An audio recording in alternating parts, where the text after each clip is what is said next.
Amusement, Part 6, Scoundrel. Why do you think I'm not happy? Sammy asked. I swallowed the pill too. Nippy jiggled his throat with his thumb and forefinger and took in a deep gulp.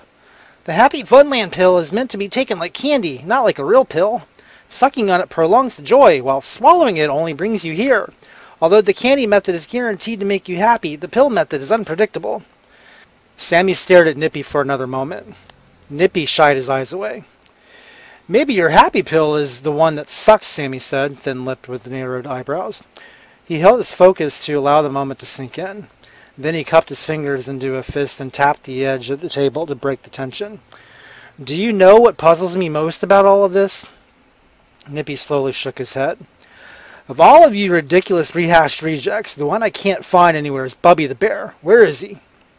A moment passed before the cat spoke up. You're Bubby, Nippy whispered.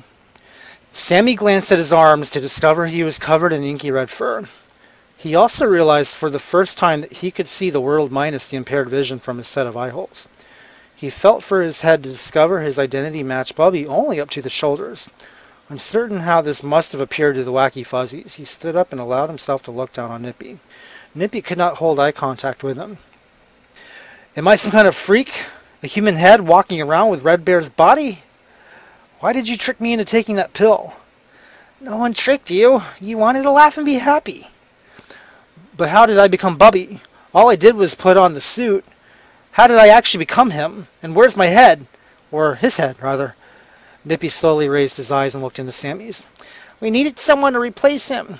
We thought the one who put on his suit would be the one perfect to take his place in the Wacky Fuzzies universe. Anyone who took the Happy Funland pill would be up to the task because they would be happy to take the position. Everyone else who took the pill but didn't replace Bubby wouldn't mind that he became something different because they would still be happy. And your head is being drawn down the street at the factory as we speak. Sammy felt above his neck again to make sure the head was in fact getting drawn at the factory and not on him. Feeling his actual nose relieved him. But why replace him? He wasn't doing his job the right way anymore. Sammy sat down on the table and folded his hands over his lap. Is that right? He let the moment sink in. You're saying he wasn't acting like a professional? Nippy nodded as his lips puckered into a pout and his eyes glanced anywhere but at Sammy the mostly bear. The cheetah waitress skated into the dining area with a red drink in hand and passed it to Sammy. Sammy took the glass and twirled the inky liquid around. The waitress skated off again. You know, he continued, there was a time in my life that I would have tolerated your crap. I certainly would have given you a chance to entertain me at least. But any tolerance I might have had for your entertainment value diminished when you, and cartoon characters like you, had proven your incompetence as role models for children. We're not incompetent role models for... I'm not finished.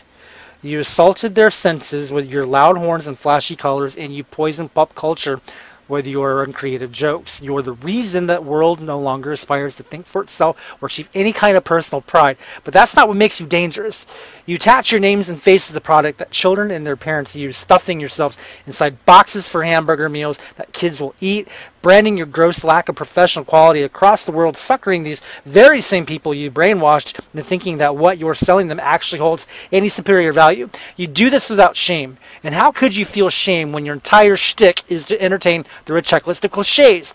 But and here's the bitter truth. I tried to watch one of your television shows a while back when our company first discussed investing in the park, just to see what was so special about it, just to see if you had evolved from a carbon copy of everything else into something worthwhile. And judging by what I saw and by what you're telling me now, I can honestly say that you are still full of crap. A lack of professionalism has nothing to do with Bubby disappearing, and don't lie to me about having any ounce of professionalism in your inky, rinky-dink body either. I think you want to get rid of him because he's the only character in this Wacky Fuzzies universe that's actually original. Am I right? He's not the honey-eaten, winter-sleeping formula character that the rest of you are, is he? Nippy shook his head. He's a rock star. He speaks Australian, right?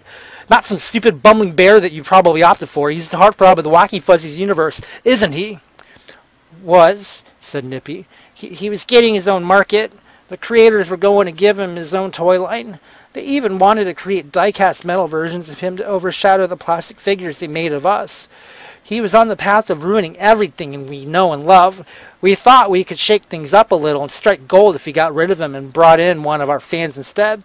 Someone who would be happy to be a part of us and make other people laugh. Yet, you got me, didn't you? We thought the one who wore the Bubby suit would suck on the Happy Funland pill and then be happy to take his place. What do we know? Why won't you just laugh with us? We really are funny. No, you're not. Everything you do I've seen before. You're a phony and a pathetic excuse for merchandising. And your company produces garbage products. And bring back Bubby because no one else deserves to be ridiculous in his place. Nippy grabbed a bright red bottle of ketchup from the table and massaged its neck as he carefully lowered it out of sight. We are not phonies. We are cartoon characters. What we do is who we are. Sammy leaned hard over Nippy's body and breathed deep into his inky face.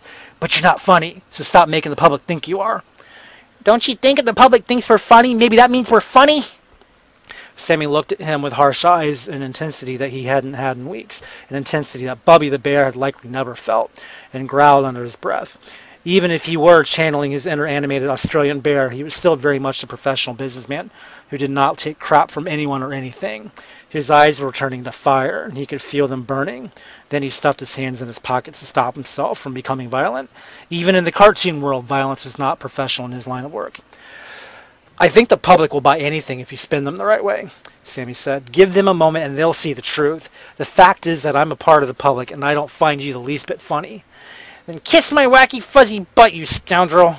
Nippy swatted Sammy hard in the head with the ketchup bottle, breaking the animated glass in half. The ketchup poured from Sammy's head at a steady pace as yellow stars spun above him. His eyes rolled backward and he blacked out as he pitched toward the floor. Alright, come back tomorrow for the final part. See you then.